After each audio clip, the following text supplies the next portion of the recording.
Okay, so we are looking at Active Directory today, and with Active Directory, you'll be able to see how user's authentication are being managed from a central point at the Helpdesk. So that and some other things are what we are going to be demonstrating today. And then to better grasp the concept of Active Directory, I want us to imagine a library. I want us to imagine a library that serves thousands of users, that serves thousands of members. And the library is the books in the library are organized into sections. You know, we have fiction, we have science, we have art, we have history. Yeah. Then in the library, we also have restricted sessions that it's only staff that have access to take books from that session. Then in the library too, there are also rules where that determines maybe how many books the user can borrow, the duration of the duration that the user can keep the books. You know, so if you look at all these complex conditions, you realize that managing this library without a library management system will be very, very difficult. That would just be a recipe for chaos. So that is one of the reasons why, in such case, library management system is deployed. Now, picture that library management system as your Active Directory. Your Active Directory is more like a central point where your users are being managed. Now, because when an employee comes into the company and he needs to use IT resources, an account must be created for that user. So, and for the company to get central control of those accounts that are being created for each of the users, they must have a central point from which that account is being created and managed. That is what gave rise to Active Directory. So as far as Active Directory is a centralized directory service developed by Microsoft, designed to manage and control access to resources within a network environment. So when we talk about Active Directory, the number one features we talk about is control, is access control, because is just like the officer that checks in your ticket, that confirms your ticket at the airport. Without him confirming that ticket, you can't have access to the airplane. So that is what Active Directory does. So when the organization creates an Active Directory account for you as a user to log in, so the first time you as the user logs into that computer starts the domain controller, which we are going to look at in a short while. It contacts the domain controller to confirm if this credentials that this user is bringing is verified. The domain controller checks the Active Directory and respond back to that computer or the client, as the case might be. Respond back to that computer and say, oh yes, we have so and so credentials. This is his name. That and only that is when that login will be approved. So all the users, they are being authenticated directly from the Active Directory. So the Active Directory houses who the user is, what the user can do, which is permissions, what he can access and what he cannot access, and where does the user belong. Now, before we proceed, there are two concepts that I really want us to understand. That is the concept of authentication and authorization. Authentication and authorization. I don't know if anyone can unmute and throw more light, whatever you understand about those two concepts, authentication and authorization. Let us discuss on it a bit before we continue. Anyone that can tell us what you understand about authentication and authorization?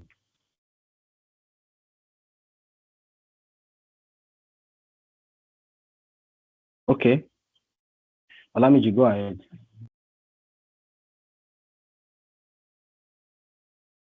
So authentication means to identify or prove your identity. So if you say, okay, my name is John Doe. So when you want to log into a system, ordinarily the IT guys must have, probably created an account for you. So you put in your username, then you want to put in your password. So once you put in your password, the system will need to identify in terms of matching your credentials with what has been stored on the system. So if there is a true match, then you have authenticated yourself. You have proved your identity with your name and your password. Then that is authentication. Authorization has to do with your rights and privileges, what you are entitled to do within the system. That is what is meant by authorization. Wow. Thank you very much. Thank you very much. That's a good one. Anyone else that want to add something? We are learning, we are all learning. Just maybe you can ship in something.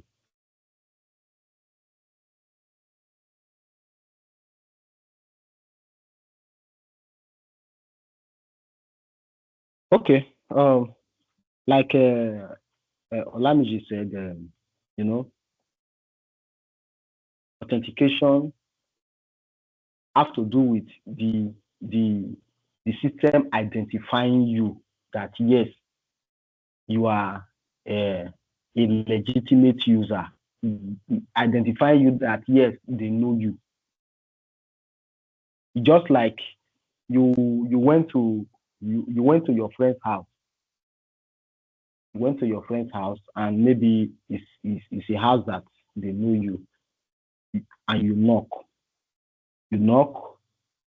Your friend came in and say, oh, it's you. and open the door for you.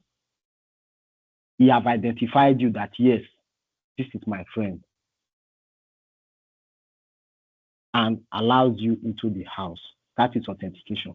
But authorization is, what right do you have in that house? What right do you have? Do you have the right to enter their bedroom, or your right as a visitor just enter in the parlor or in the living room? So authorization determines what right and privilege you have after being authenticated. Of course, we know you, but what can you do? What permission do you have? That is authorization. So having understand the difference between these two, Active Directory manages authentication, it manages authorization. It also manages where you belong as a group, as an organization unit. We are going to see all that when we start our demo session. So now let's look at some terms, some Active Directory terms before we proceed. Here we have the user. The user is the individual account.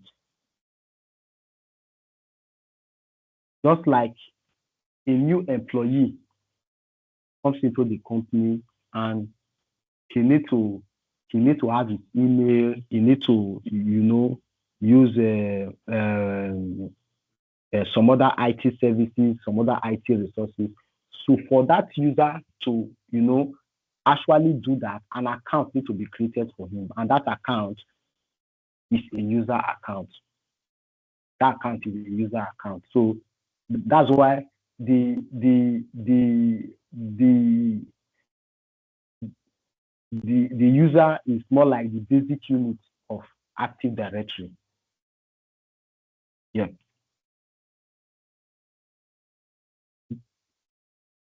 Apart from the user, we also have computer.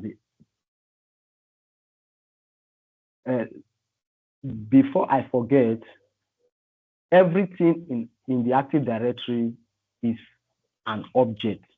It's called an object. Everything in Active Directory is an object, be it a user, be it a computer, be it a group, be it an organizational unit. They are all objects. So the user is an object, computer is an object, groups, organizational units, they are all objects. Yeah, so let's continue. I said we have users.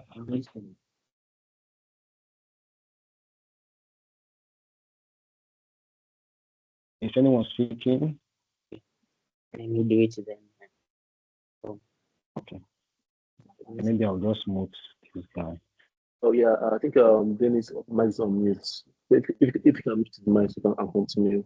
Yeah, we're going now.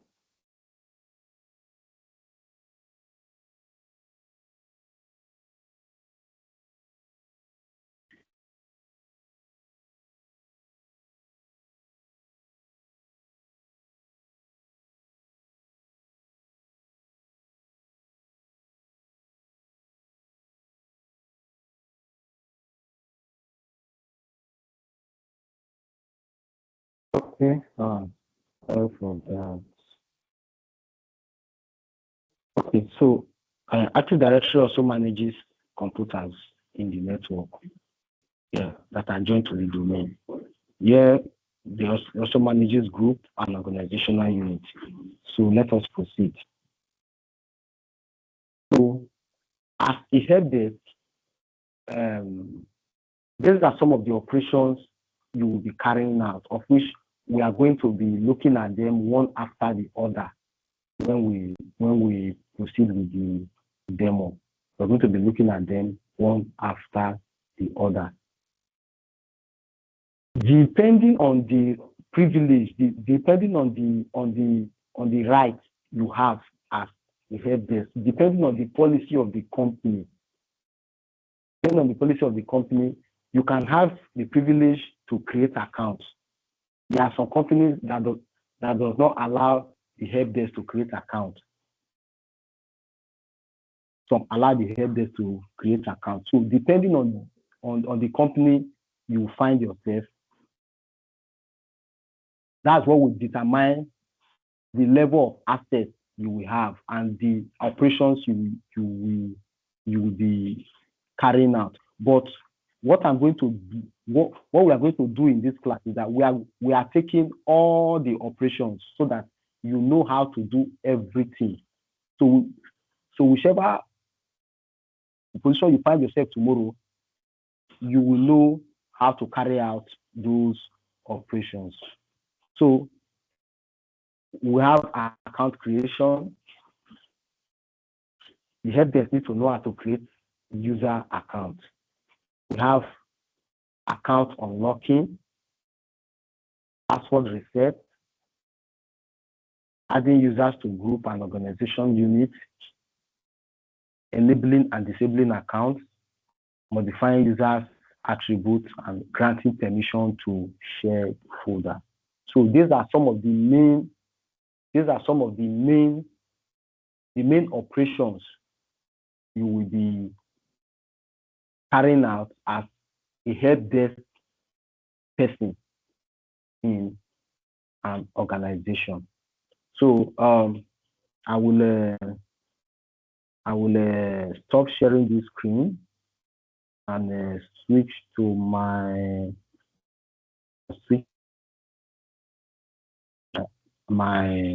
domain controller. Switch to my domain controller.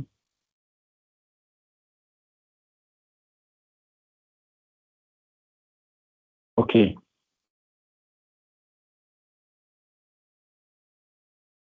I don't know if you can still see my screen. No, we can't see your screen right now. So. Okay. Sorry, I've not shared the screen. Okay. Yeah. Yeah. Okay. So this is my Hyper-V manager. As you can see, this is my Hyper-V manager. Yeah, I have this GC01 is my domain controller. This is my domain controller. This is where the Active Directory is running from. Then I also have two clients that are domain to this domain controller, which we are going to see in a short while. So let me open the domain controller now.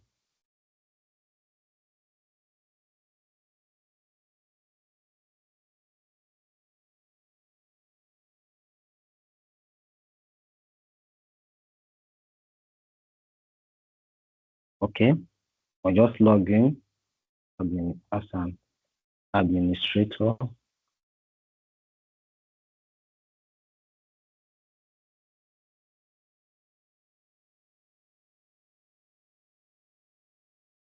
Okay, so let me close this first. Okay, so this is my domain controller. This is my domain controller. So when it comes to Active Directory operations, as a helpdesk, you might not be given a full Windows Server 2022 to carry out your day-to-day operations. No organization will do that. They will give you a normal PC running either Windows 10 or Windows 11.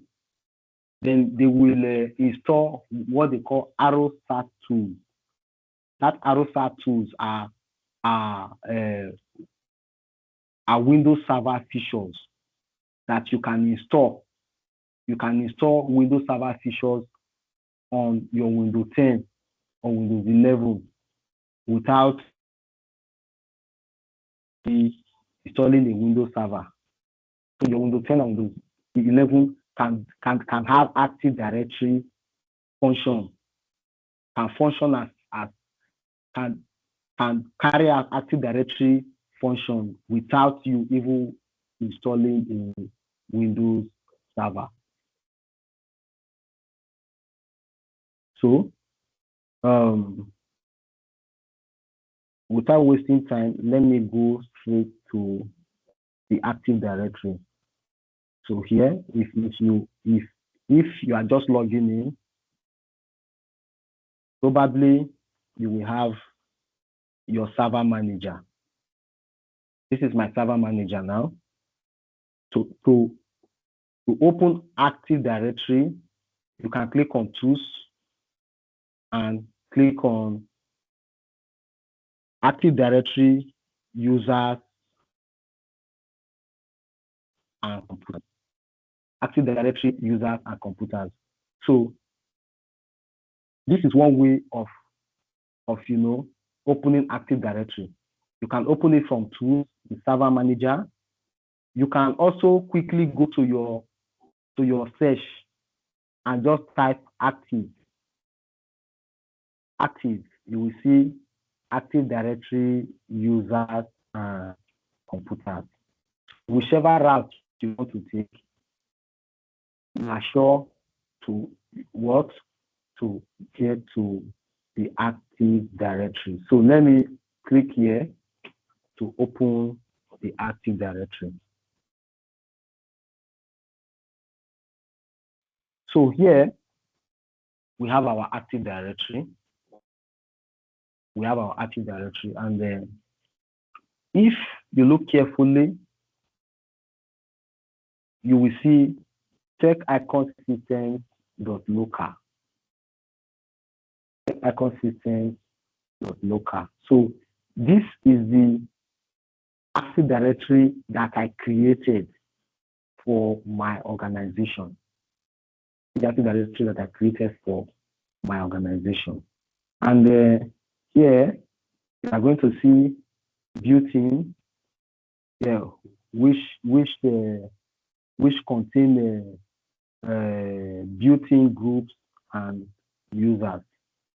So this folder contains computers. So any computer you add to the domain, any computer you join to the domain will be here in the list of computers. As you can see, I have a computer called SCCM.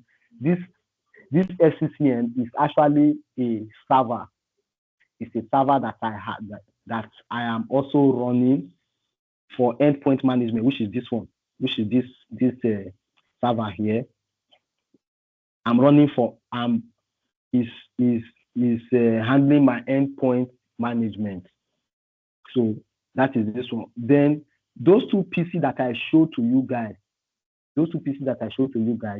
I have to move them from here to another organizational unit, because which is Tech Icon Systems Limited, because there's a policy I need to,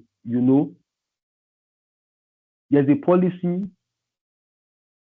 I move them to my computers. I move them to my computers, yes. So there's a policy I need to add to this organizational unit that I want that policy to affect these two computers without, touching this one. Excuse me. So I want that policy to affect these two computers without touching this SCCM. So I had to create a separate organizational unit and move those two computers there, and add the policy to it. So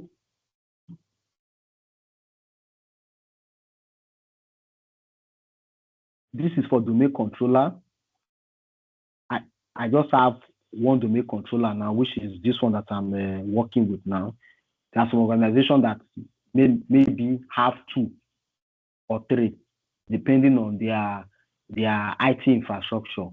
Yeah. So here, I created this organizational unit for my Helpdesk admin. Because their policies have already, attached to this organizational unit. So if somebody is coming into the company as a Helpdesk admin, I don't need to start setting permissions for him afresh. All I just need to do is to just add him to this organizational unit and the IT Helpdesk group, and he have every right that he needs. And when we talk about right assignment, we are still going to look at the principle of least privilege. So let me not go into that yet. It's still something we will see discuss about. Okay, so here we have keys, lost and found, program data, and all that. So what concerns us most is one is users.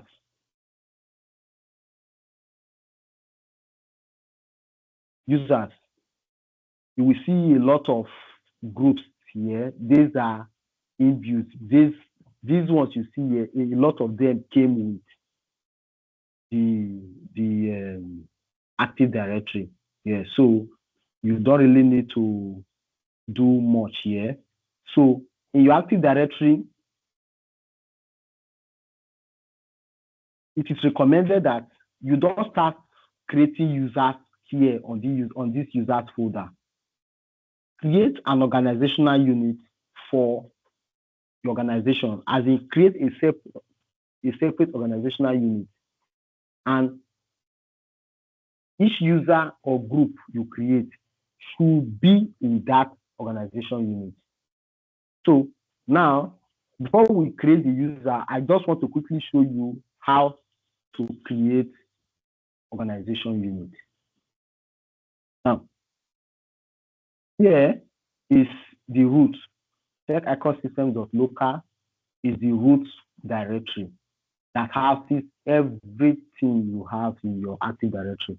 So here, you right-click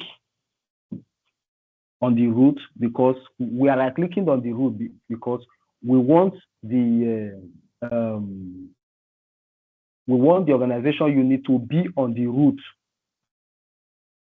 Then we'll go to new. New, you see organizational unit here, and what we click. Here, we give it a name. Let me say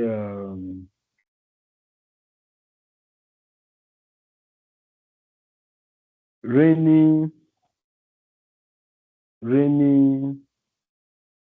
group of company. Rainy group of company. Yeah. So I created this organizational unit. So there are some companies that have different companies under their group. Maybe you have rainy group of companies, then inside that rainy group of companies, you now have another company.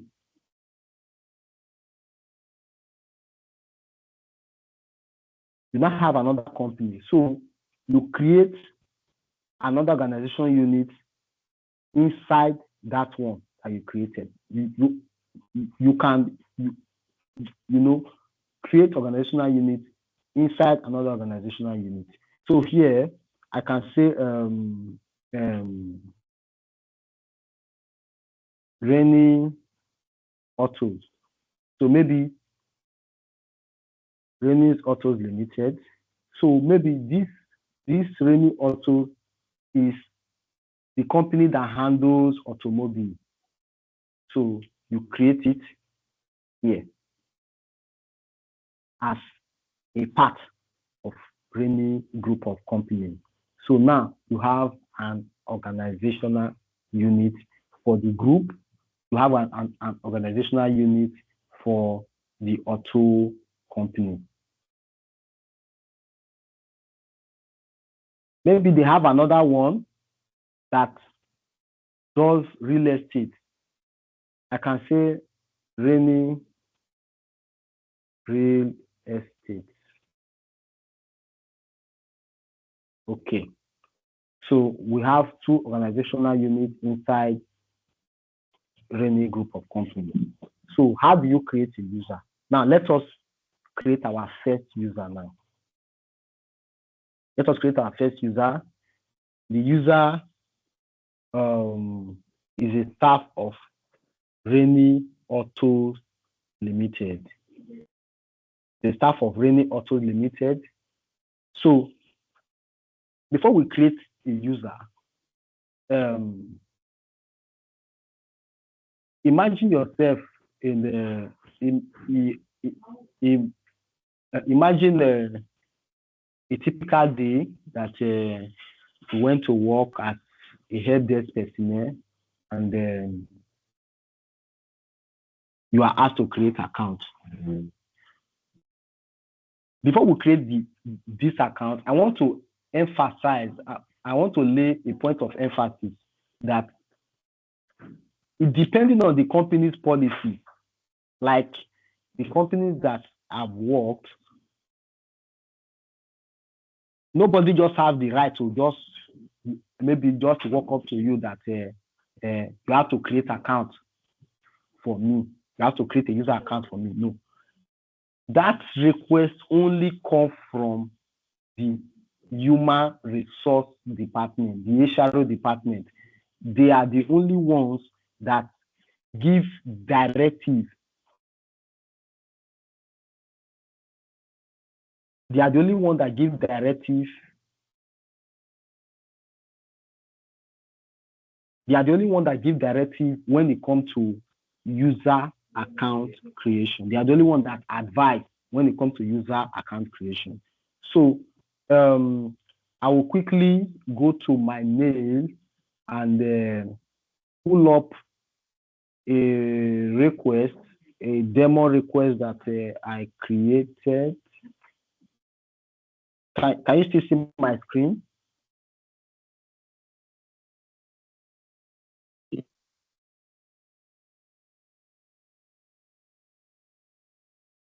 Hello?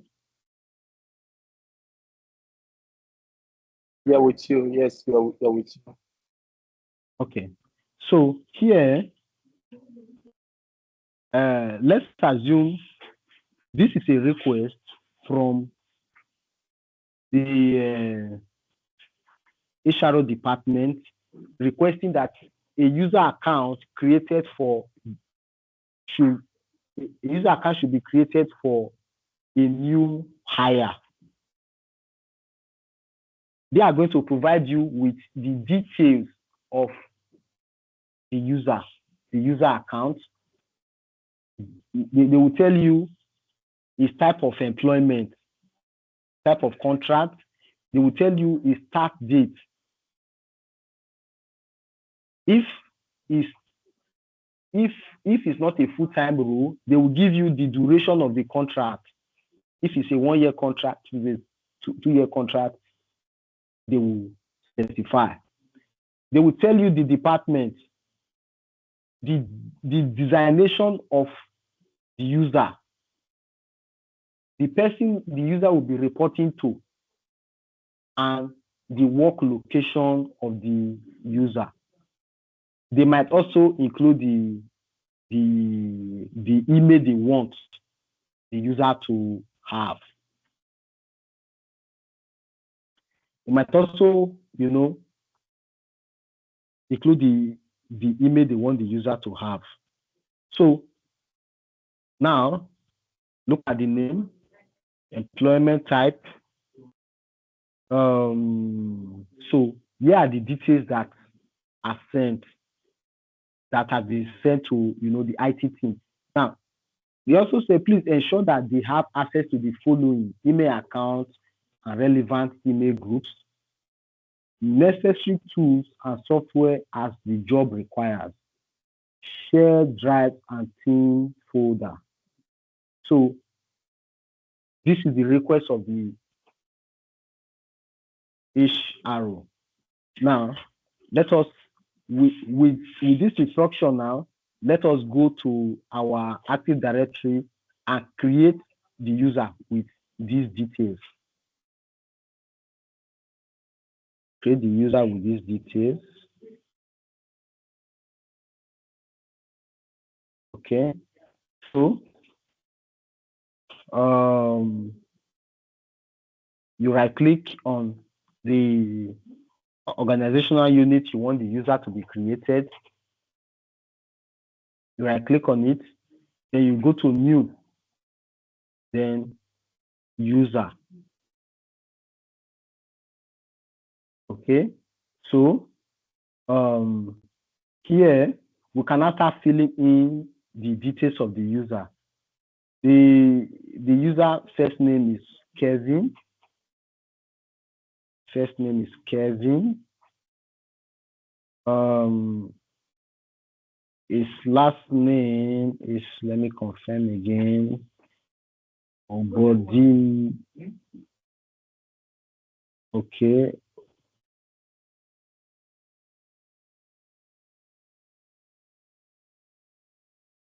Okay, I don't know if I'm correct. Let me go Bominu. Okay. Yeah. Okay. Sorry. Nuru.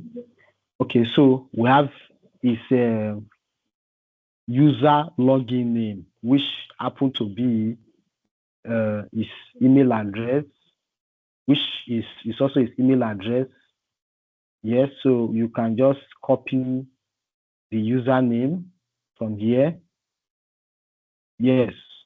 Also, remember there are some organizations that have a format for creating their users. They have a format for creating their users. Like this one now, they said is A Obominu, so which is the first letter of the first name combined with the surname. This is the format. Then at this. Now, there are some organizations that uses this format.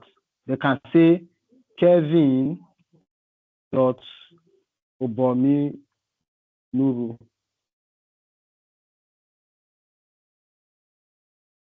Okay, let me. So it depends on the format the company is using, which they are going to, enlighten you on all that. Yes. So this one is K.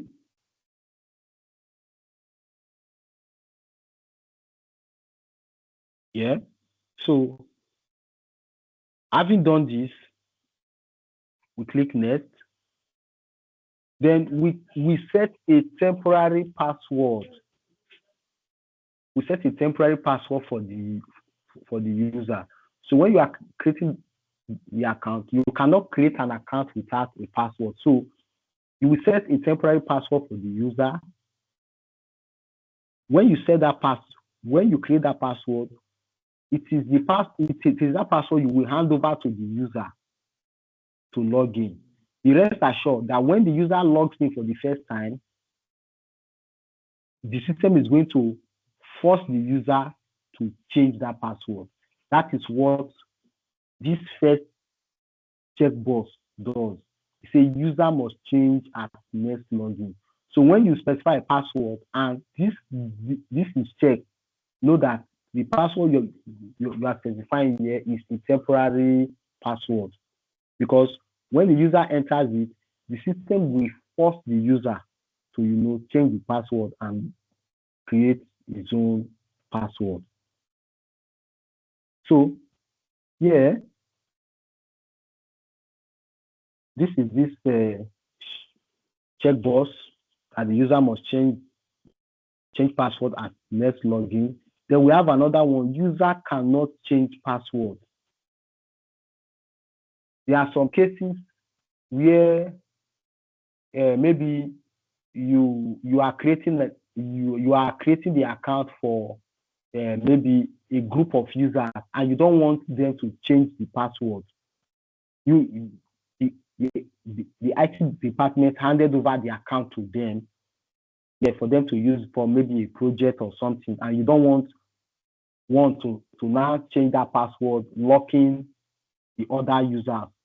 Maybe it's a shared account and you don't want the user to change the password and lock out the other users. You can say user cannot change password. So once you check this box, know that password cannot be changed. Then you also have password never expires, because for every password the user has, there's a policy that determines the age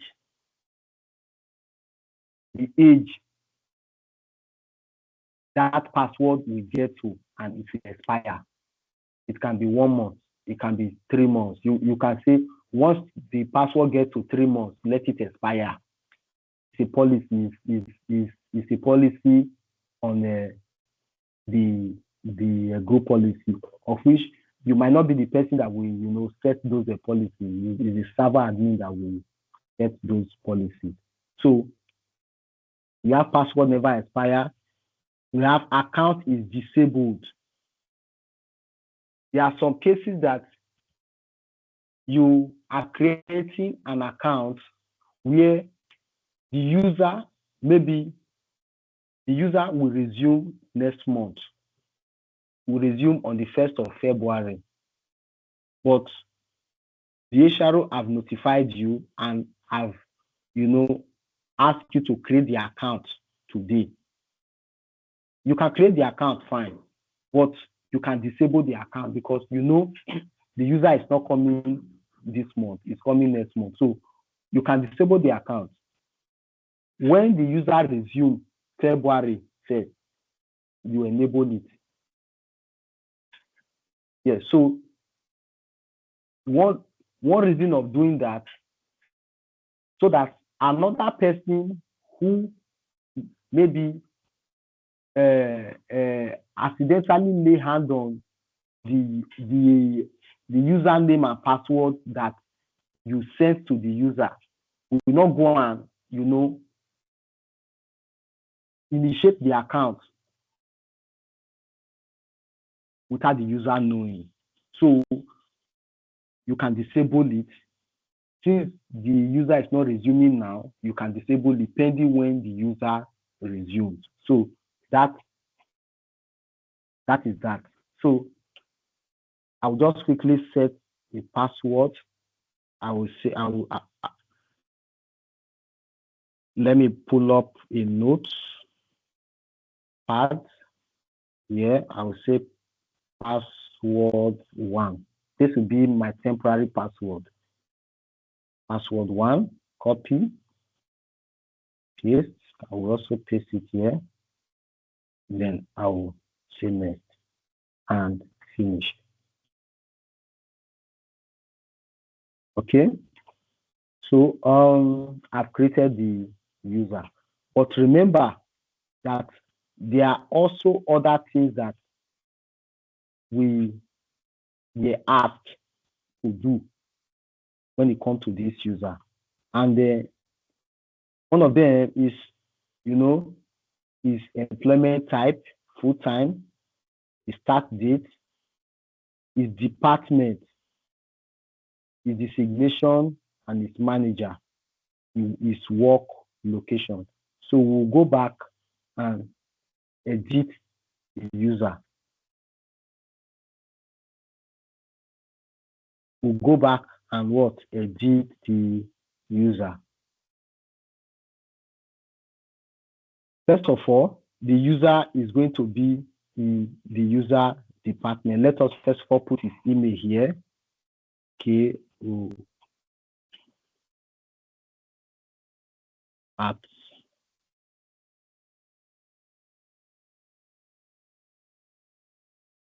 on.ng. Okay, this address.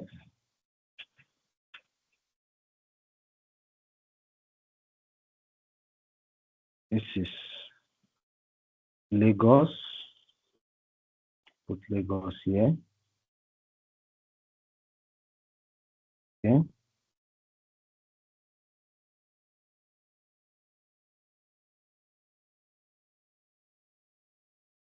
Okay. Yeah, we set his job title. What is his job title? Which is his designation? Is base legal officer. Let me quickly copy this. Base legal officer. Department is legal. Department is legal. Company,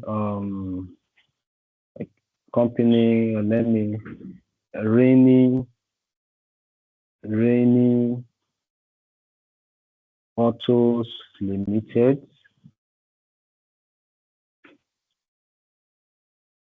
Then we have his manager. His manager is George Muller.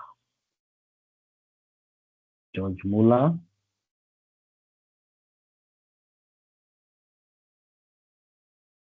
Okay, we need to select from the Active Directory, and we don't have George Muller here. Let me just quickly create George Muller here as the manager. Let me quickly create George Muller.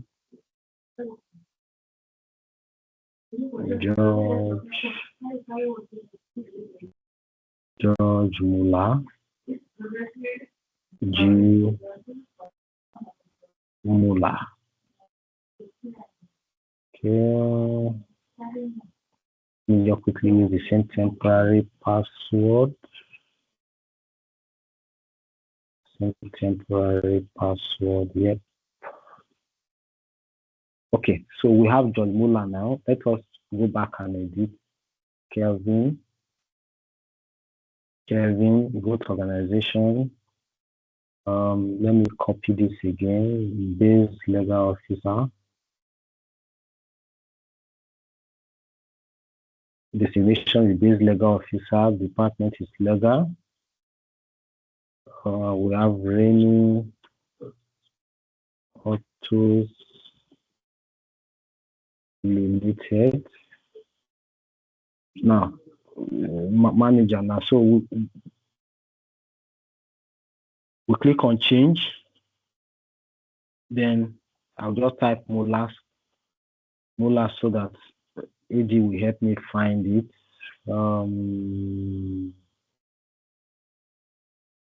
Muller, yeah.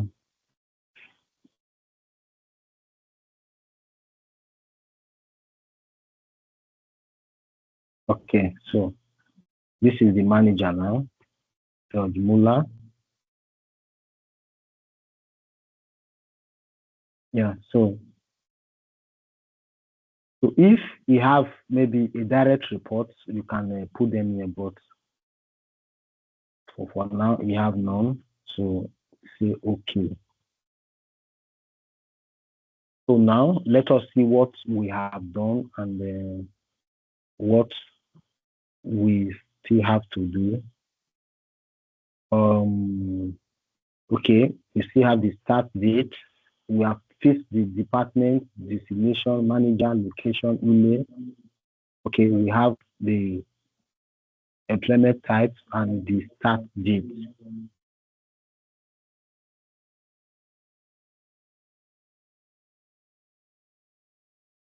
Employment type and the start date.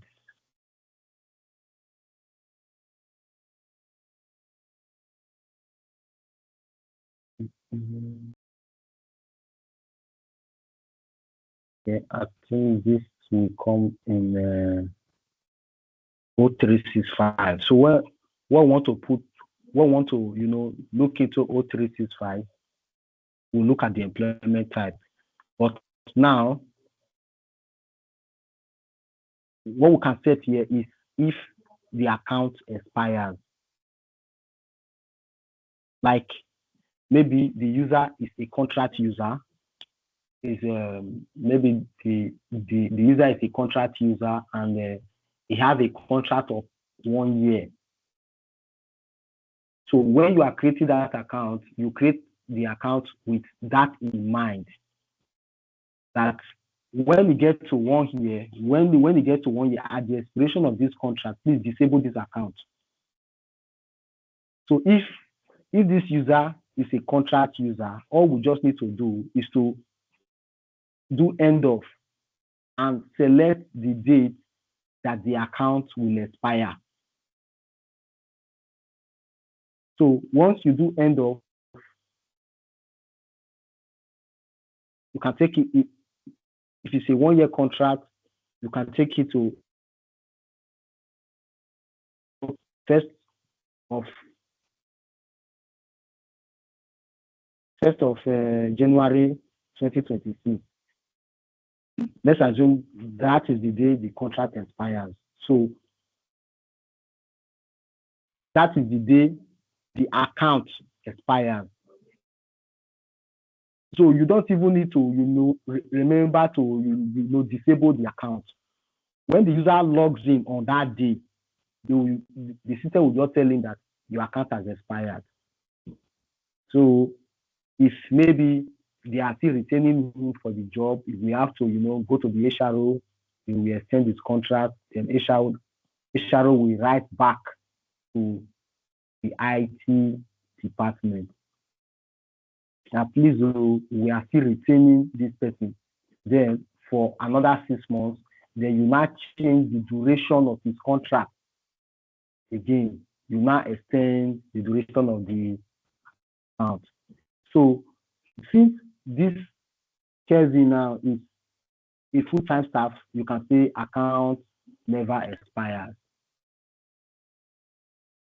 So account never expires. And then we are going to give the user some permissions. But before then, I want us to log in. I want the user to log in. I want the user to log in. We'll see what comes out. Let me copy his username and open another virtual machine. Open another virtual machine.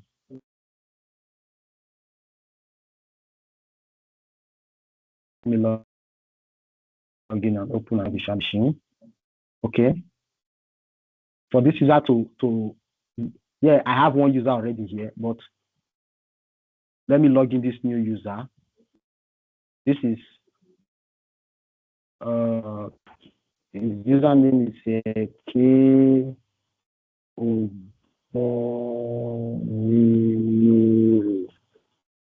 Yeah. Then the password is password 1.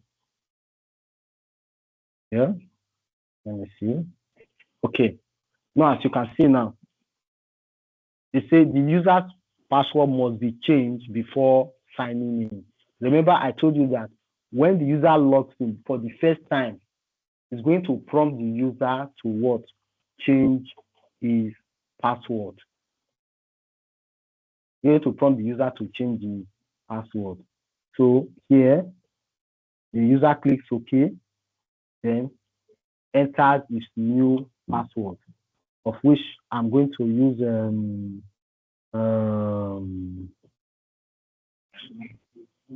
password 0365. Let me see. Password 0365. Password 0365. Yes. Okay, let me see if this will be accepted. Okay, so the password has been changed. So the initial password you sent to the user have been overridden. So the new user password now is password 0365. So you can see the user has logged in now.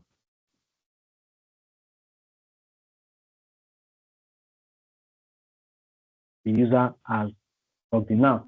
Why the user is logging in, let us go to the email and look at other details that the HRO is requesting. It says, please ensure that they have access to the following email accounts and relevant email groups, necessary tools and software as the job requires, shared drives and team folder.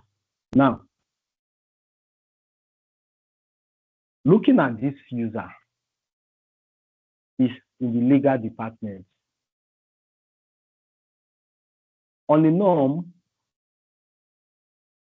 you are going to give him permission.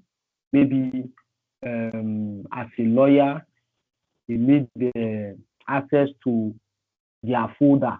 Maybe they have a folder that all the lawyers, everybody in the legal team must have access to. You know, everybody in the legal team must have access to that shared folder. So himself also we need to have access to that folder. So you can come to his profile and what connect. Then you put the link to that folder, of which I created. I think I created some here already.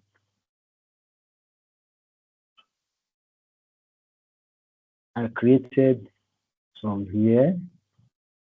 I created some shared folder here. Okay, let's see. Now I created shared folder. Okay, so these are the shared folder that I created. Now, here is the one for legal department, right? I come to properties, sharing, then I'll copy this link. I'll copy this link. I'm just showing you how, if you have to do this manually, I'm just showing you how it can be done manually. But this is not how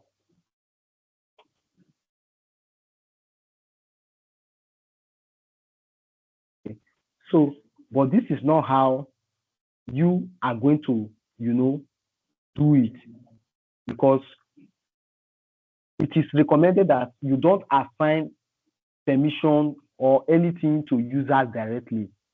You assign that permission to a group and add the user to the group. Once you assign that permission to the group and add the user to the group, that permission automatically takes effect on that user. So if you are to do this manually,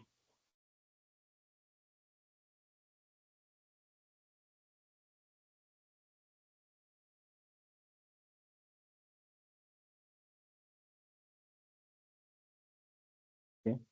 So sorry, I think the network is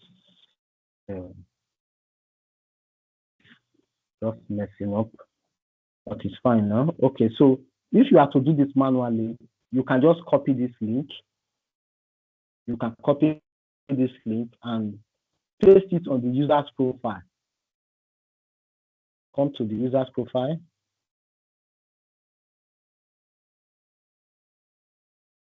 You come to the user's profile here, connect and what? Paste the link here and apply.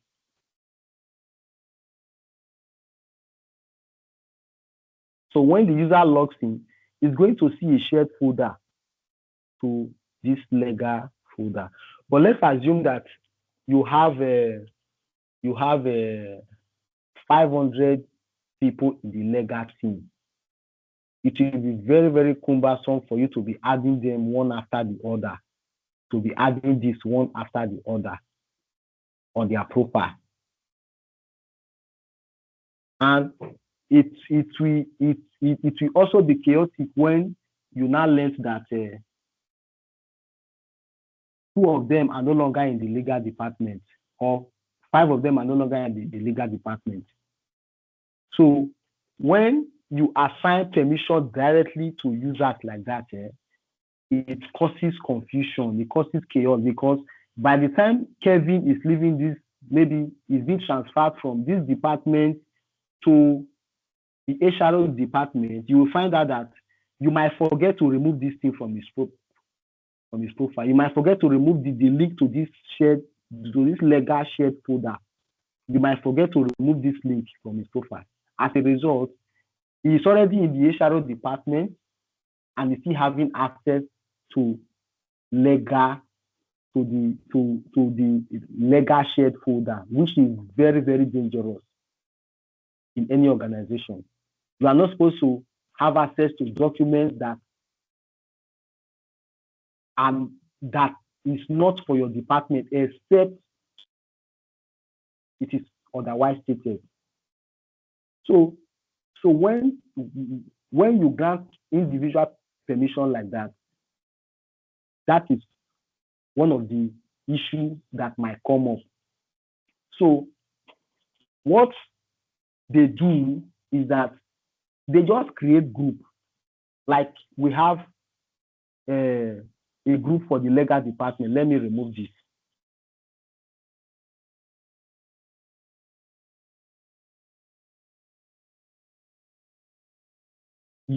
Like you have a group for the legal department. I have a group that I created for the legal department, HRO, IT, and all that. So what they do is that they create a group for each of the departments and assign all the permissions there. Every permission the legal team will need will be assigned to that group.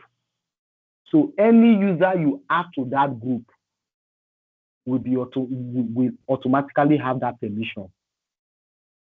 Now, here is the legal group that I created. Let's assume that I add this user now. I add this user now to this group. Now, for you to add the user to a group, there are 2 ways you can do that. It's either you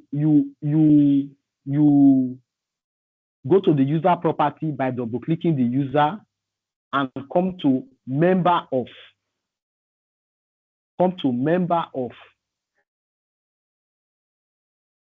Click add and search for the group. In this case, legal group. You see it here. Once you just type legal, click check name. It will pop up. Then you click OK. It's either you do this or you can come to the group. You can come to the group itself. The group itself that you created. You can come here, right click, go to properties, click members, and add the user you want to add. In this case, the user is what? Kevin. Check name to pop up, then you say OK. Now I have added Kevin as a member of this group. So any permission that I want Kevin to have, there's no point in me assigning that permission to Kevin, except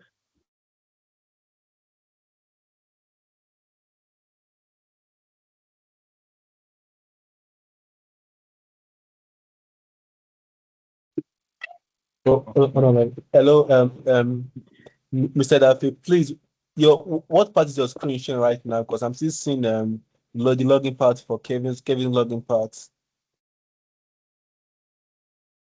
Okay. I'm currently in the Active Directory. Okay, let me stop the sharing and share again. Okay. Sorry about that. Nice. Okay. How about now?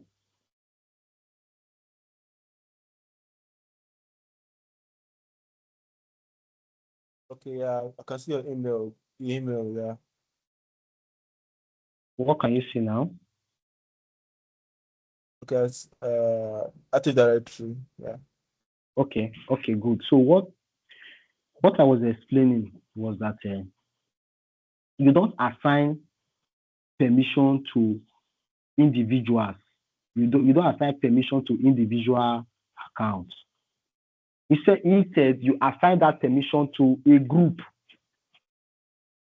You assign that permission to a group and add the user to that group.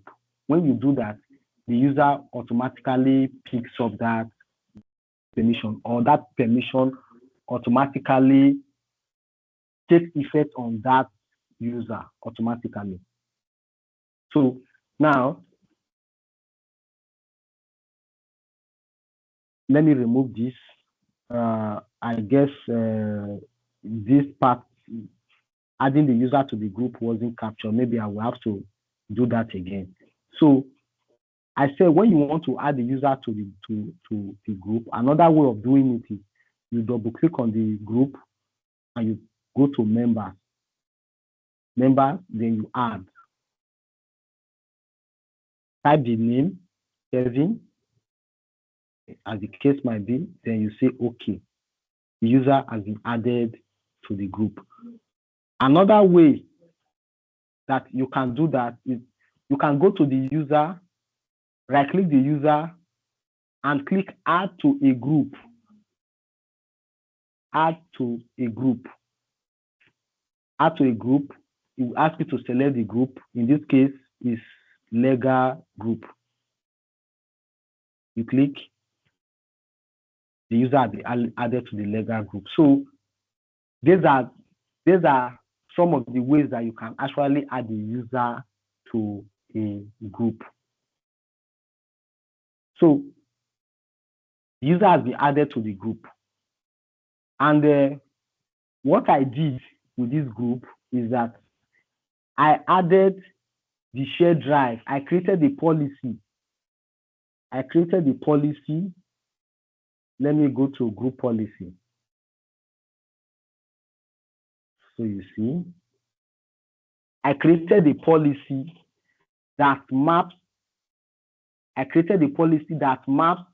the shared drive of each of the departments to their group. Like here, let me open the one of the legal departments now.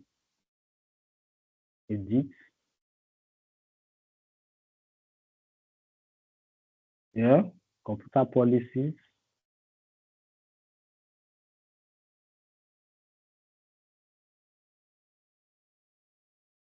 Okay.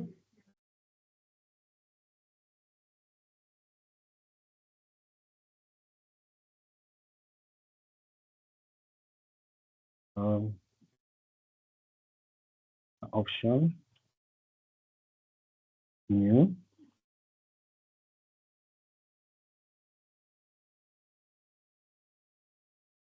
Okay. We can have a policy here.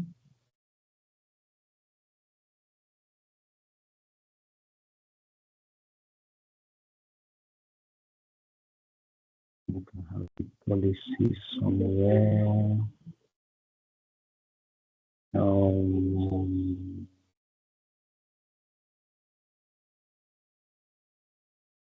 Legal policy. Let me look for it.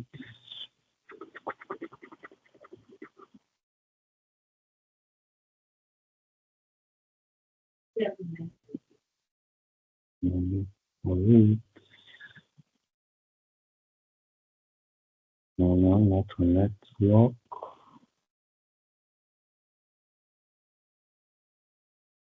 Devices, no.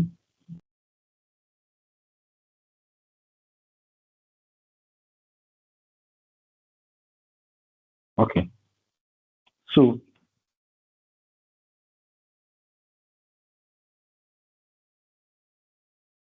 get folder. So I created a policy. Let me see folder option. No. This not here.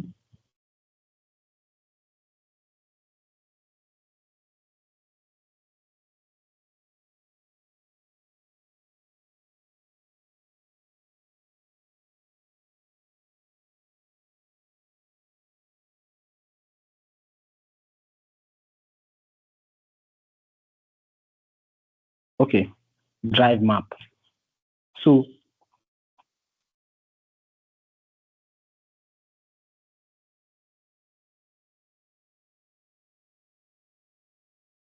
hello. Yes, we can hear Can you. you still?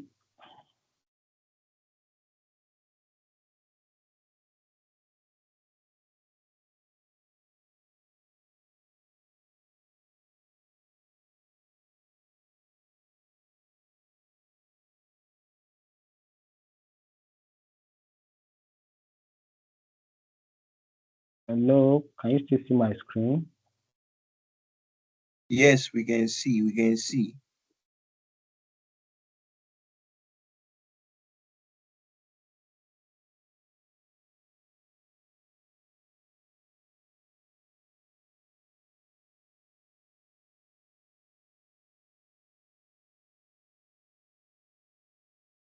Hello, can you still see my screen? I think the network is just acting up this evening. Yes, we can see. We can see. Hello. Yes. Yeah, we can see your screen. Please, we can see your screen. Okay. So here is the policy. I was even looking for it. Here's the policy. Drive maps. Let me quickly edit the policy. So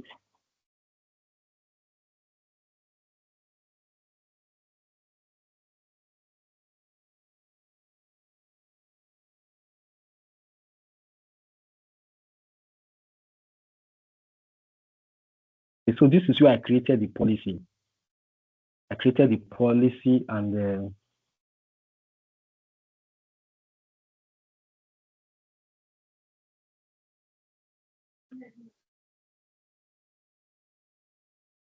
so this is where I created the policy and I targeted the legal group.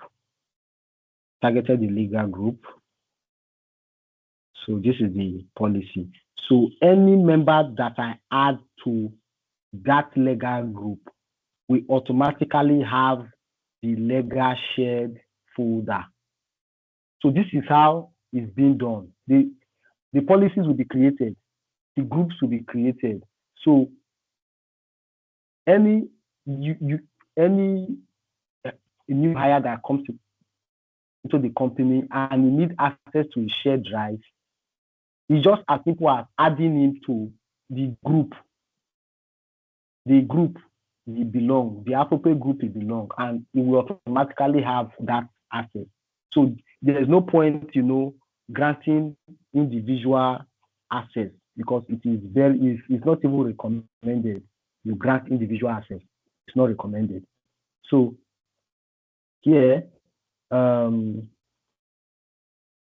shown you the policy. Let me go back to Active Directory and then,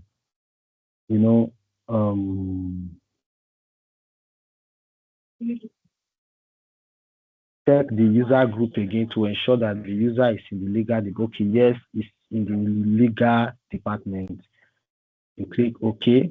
Now let us go now and confirm that the user has that group enabled.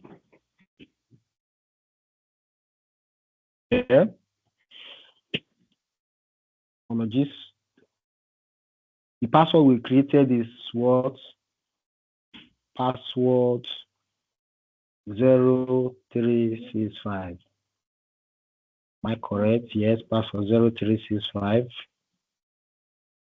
Okay, we've logged in.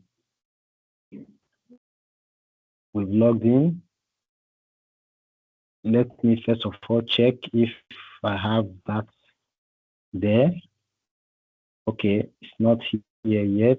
Let me do GP updates, or let me just sign out and sign in again for the policy to, take effect. Sign out.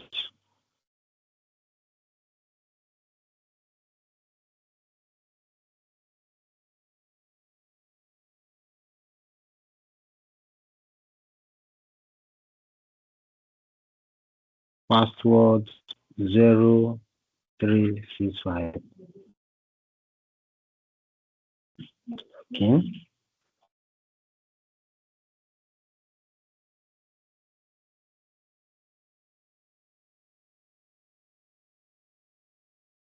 All right.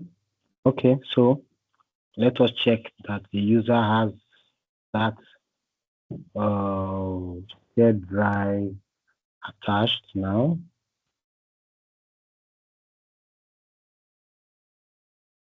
Yes, not yes. Let us run group policies. CMD. Have GP updates /force. Let's force the group policy.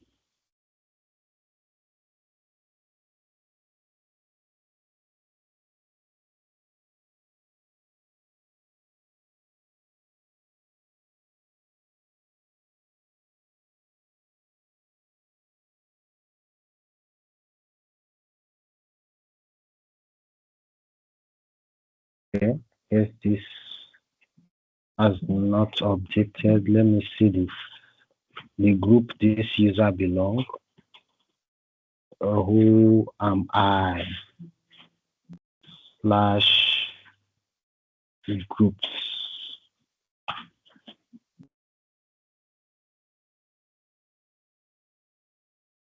Okay, here we have, as you can see, the user is in the legal department, is in the legal group.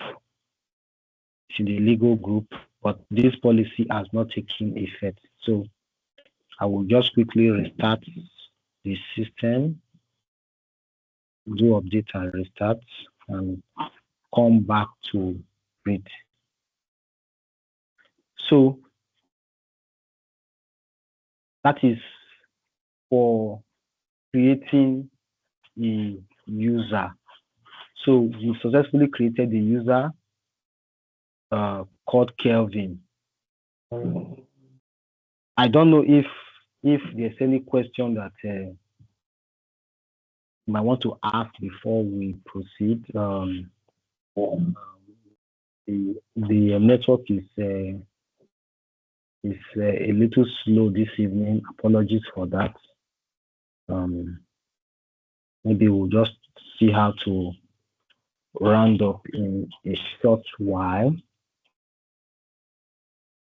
So I don't know if there's any question before we proceed. Is there any question or something that you didn't grab that you want us to, just quickly run through? Olamide is raising his hands right now, so yeah. I don't. Olamide, you can go on. Olamide is raising his hands. Okay, go ahead. Please, Go ahead. Just like not really question, just seeking opinion.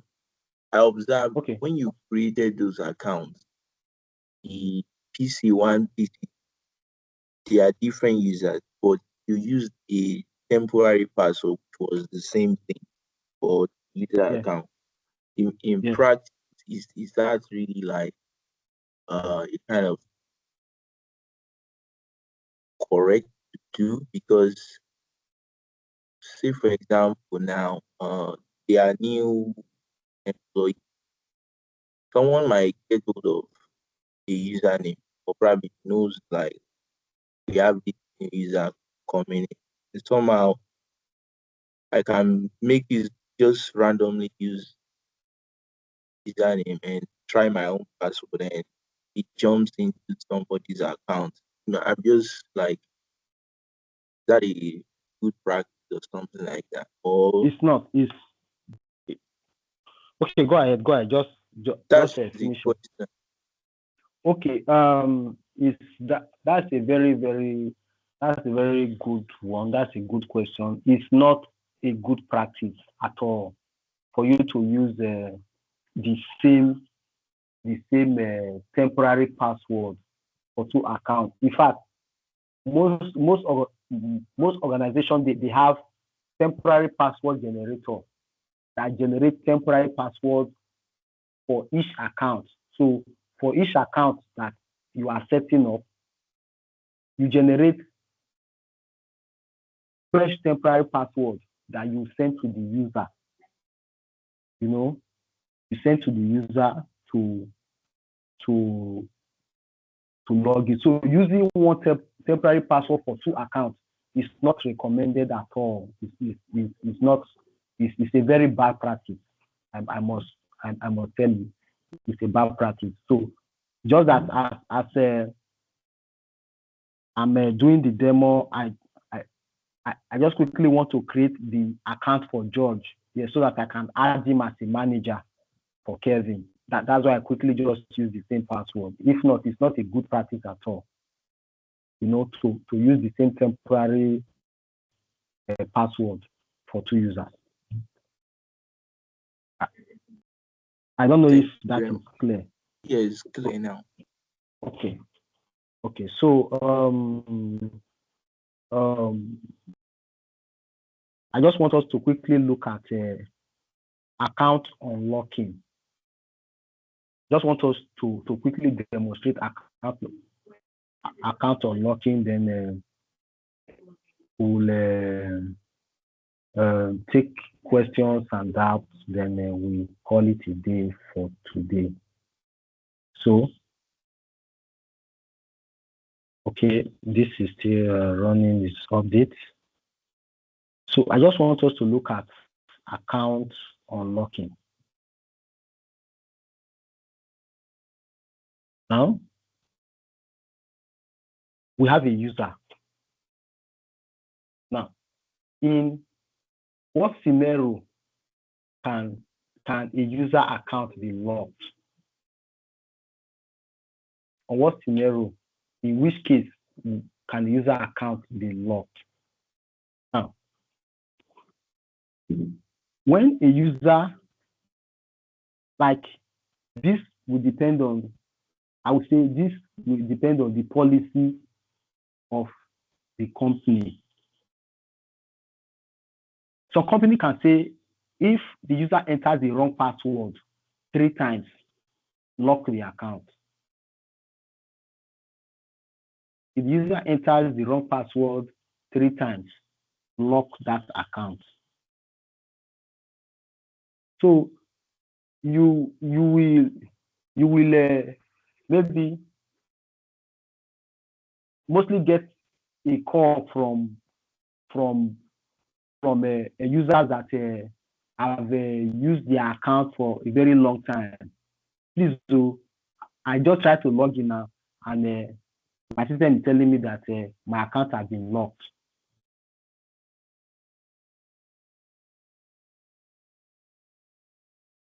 You try to dig in. So how? What did you do? That he said, okay, I tried entering my password, and I found out that I couldn't remember the password. So the user have 2 issues now. One, he has forgotten his password. 2, his account has been locked. So for you to solve that problem,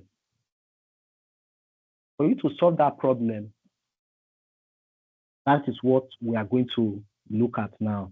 We are still going to take this user. This is still running. Let us quickly pull up the other machine. I think I will need to turn this off. Let me pull this up. Let me pull up this other machine to Load this other machine to demonstrate this.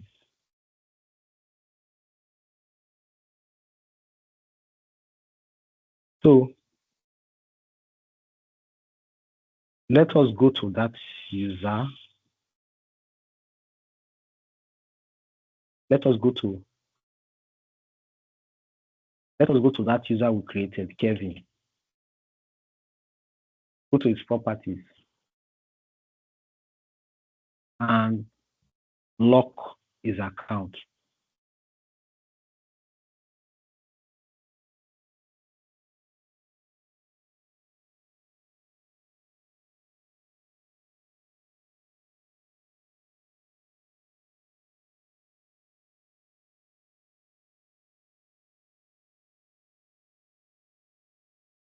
There's no lock here to only have disabled.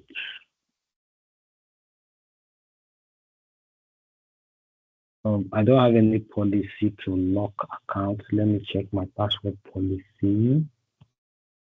Hold on, let me go to my password policy to quickly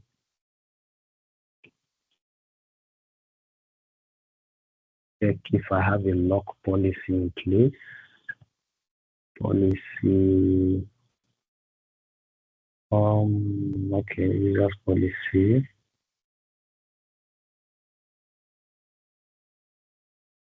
Security.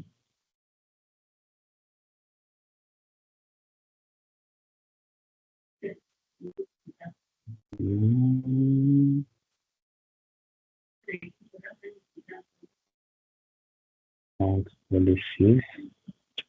Account lockout policy. Okay. Define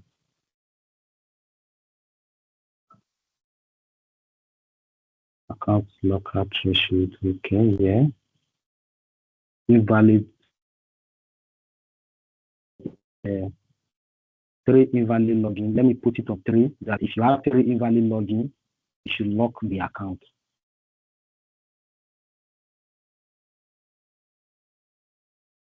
If you have 3 invalid login, you should lock the account. Okay. So let me apply this policy. Let me apply this policy to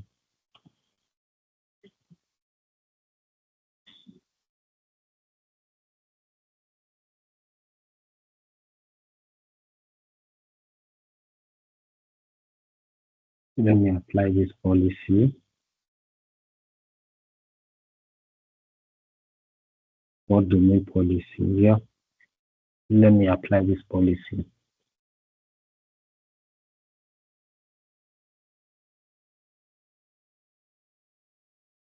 Oh, this one is still updating.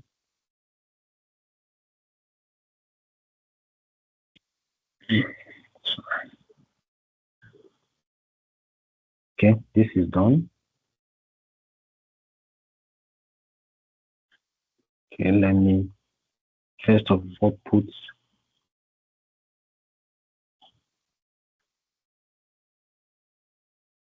the right password and update the policy 0365.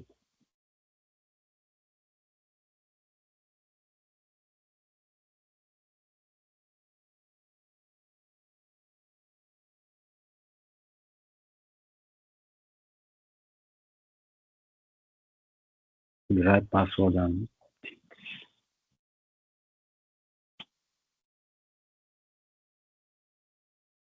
update the policy.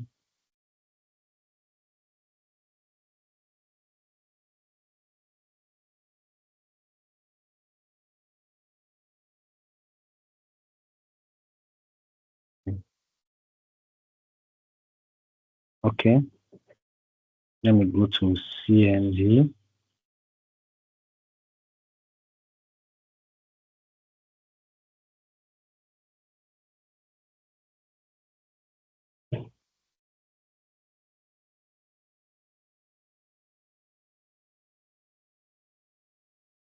EMB, UGP updates / force.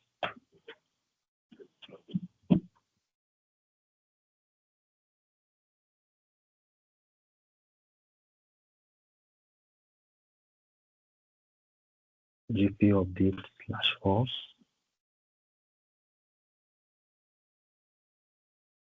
Okay, computer policy updated. User policy updated. Okay, now let me sign out.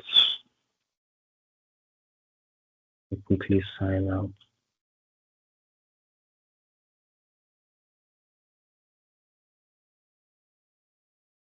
Okay, so I'll deliberately enter the wrong password. Frank01 is the wrong password. Enter incorrect password. Frank02, wrong password. Wrong password. Frank02.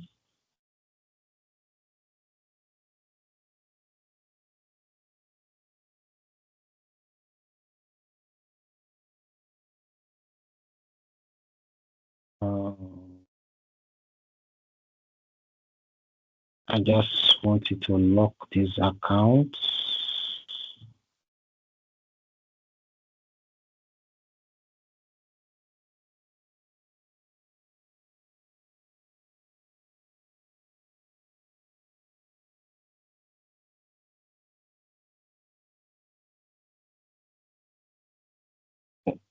Let's see.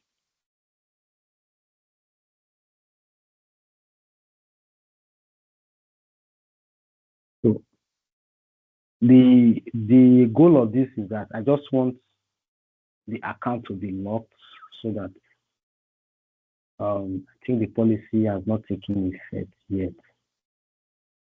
The policy has not taken effect yet. So, but the idea is that the account will be locked. So if the account is locked,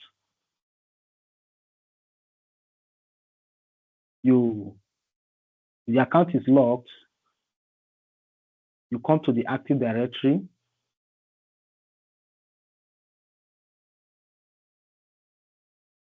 Come to the Active Directory, the user, come to Properties, come to Accounts. Then you will see Unlock Account. Unlock Account. And remember, for the user account to be locked, one of the reasons might be that he forgot his password. So instead of you just doing unlock account here, you come, right-click the user and say reset password. Reset password, then you type the temporary password you want, of which for the demo, I'm still going to use this same password as the temporary password. User must change the password next login. So if the user is just requesting for a reset, you can just do this. But if the user told you that his account has been locked, maybe you have tried it multiple times and the account is locked, that's when you now do unlock the user's account and say okay. You will now reply the user back. Okay, I said for you to unlock a user account and also reset the user password, you right-click the user, okay? Right-click the user and click on reset password.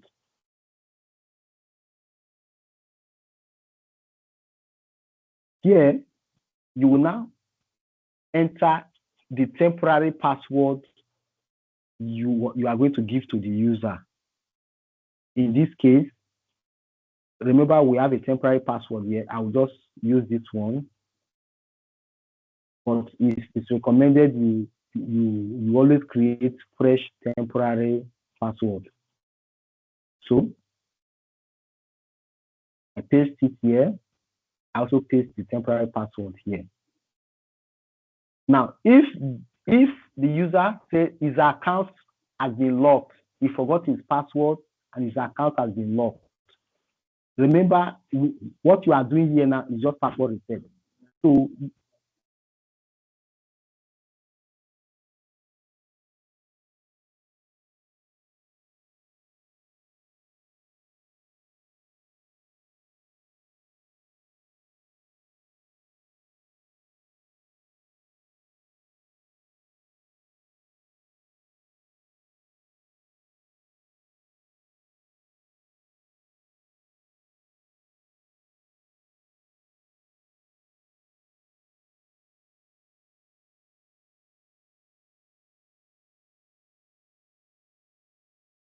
We can't hear you, please.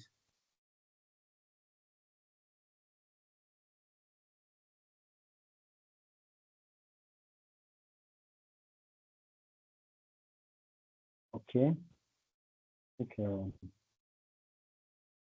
Yeah, your audio went out for a while, just for like a minute. I think the network is really unfriendly today. So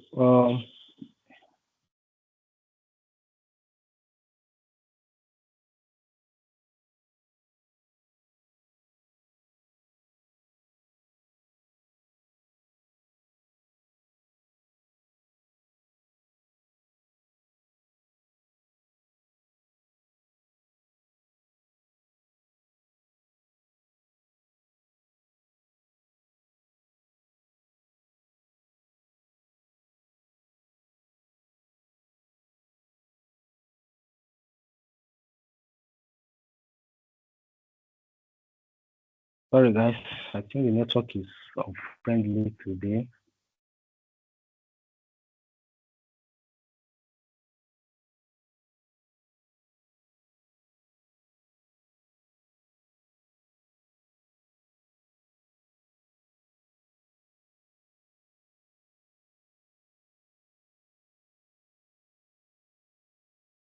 Okay. I'm currently struggling with my network, but I'll just quickly try to round up. So you click unlock to unlock the account. You click OK. So you can now give the user that temporary password that you created for the user to log in and reset his password. So if a user account is locked out, depending on the company, in fact, you must reset that password.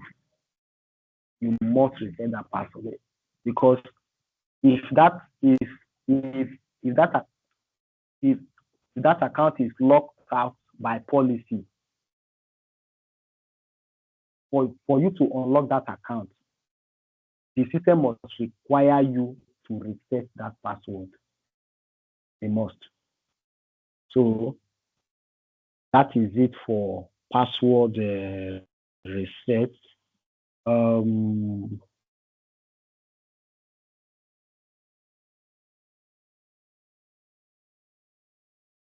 so due to the network, I think we still have 15 minutes, but we will be calling it a day today because of the craziness of the network today. What I'm going to do is that I'm still going to run through this password reset again in our next meeting tomorrow. Then I pray we have a favorable network tomorrow.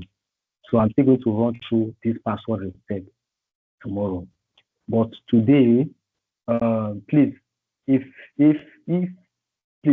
you have your Active Directory ready, please indicate.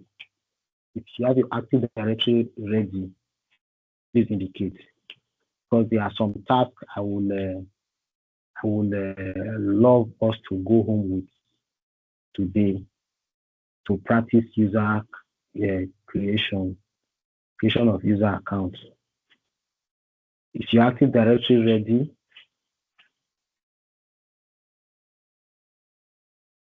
No? Mine is not ready because when I looked for the account manager to proceed, I didn't see it in search bar also. Okay, maybe we'll just connect later and look at that. Okay. Okay, thank We'll you. just connect later and look at it. Is there anyone else? Is there anyone else that whose Active Directory is ready?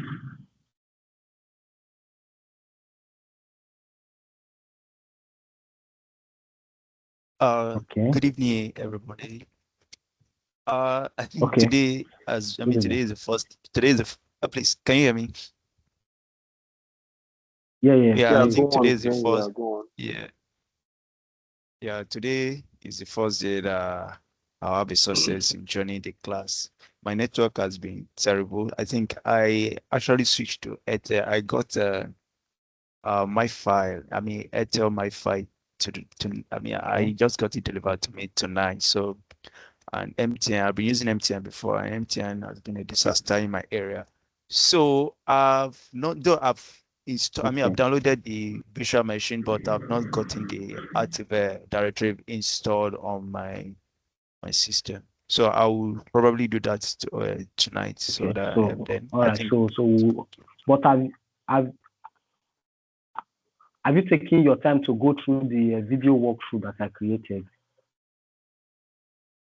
yeah, I've not completed it. I will watch it halfway, but I will have everything sorted. I'll have everything sorted out tonight. Okay, good. Okay. That's a good feedback. Robert, are you having any challenge with your Active Directory?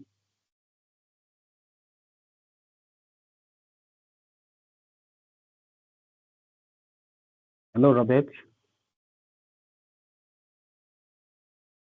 Okay, I guess maybe Robert is busy or something. Okay, so it's fine. Is there any questions regard to what we have done today? Maybe question, comment, feedback, what we could have done better? You can just ship in maybe for the next 5 minutes before we call it today. Is there any questions? Is there any comments? Okay, I have a question. Okay, go ahead.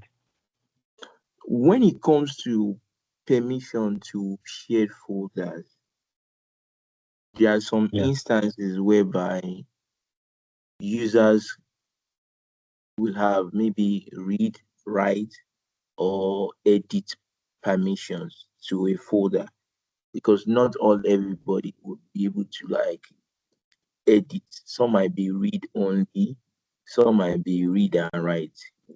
Can you be able to do an illustration that will demonstrate the permissions on each folder? Maybe as a manager, you have a right to, write, or maybe as a user, is only a read access only.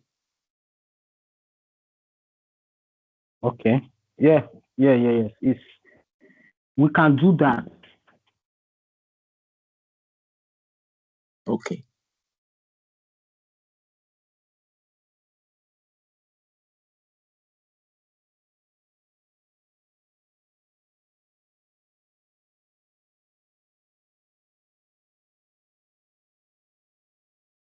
No?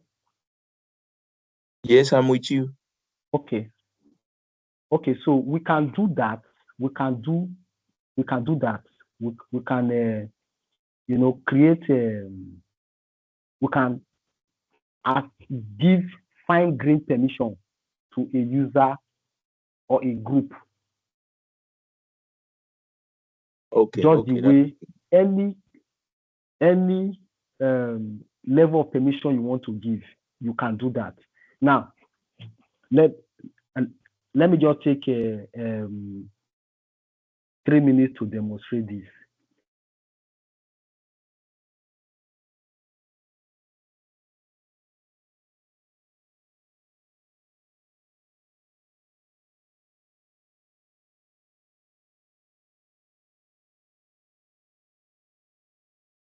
Okay, let me just take 3 minutes to demonstrate this.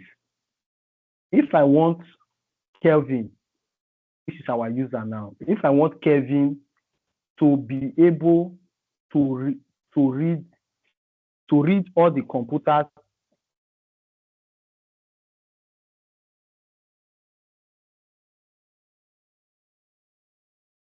if I want Kelvin to be able to read all the computers in this Renly group of companies, all I would do is to come to Renly group of companies and delegate control. All I would do is to what? Delegate control of this Renly group of companies. I go next. I select the user, which in this case is Kevin. Then I'll go next. Now, this is where it becomes interesting. We create a custom task to delegate. Then we'll go next.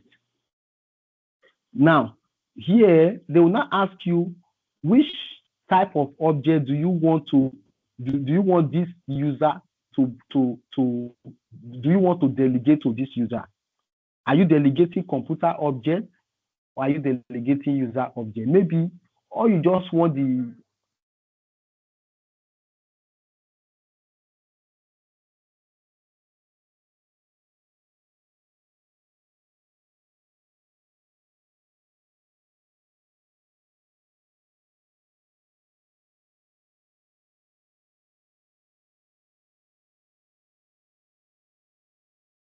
So your audio has got.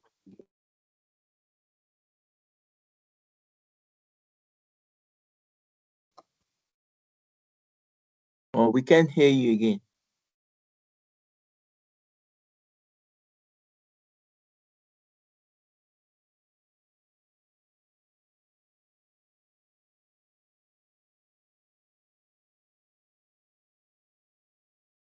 so all you just want the user to do is to have access to maybe the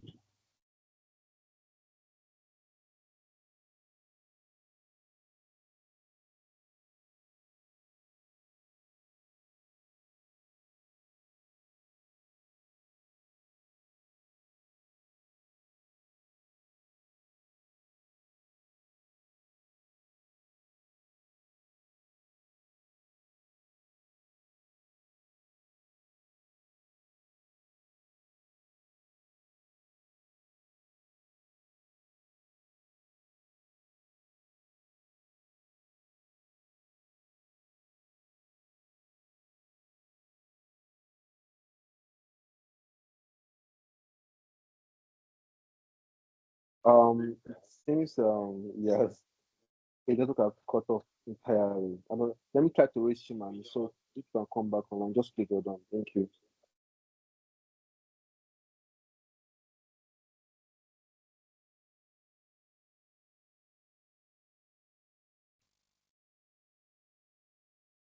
okay.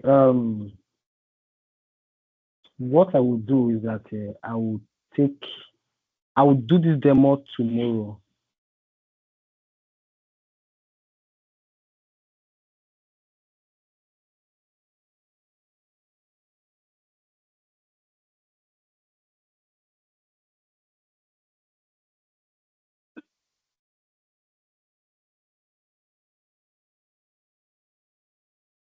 So I will do this.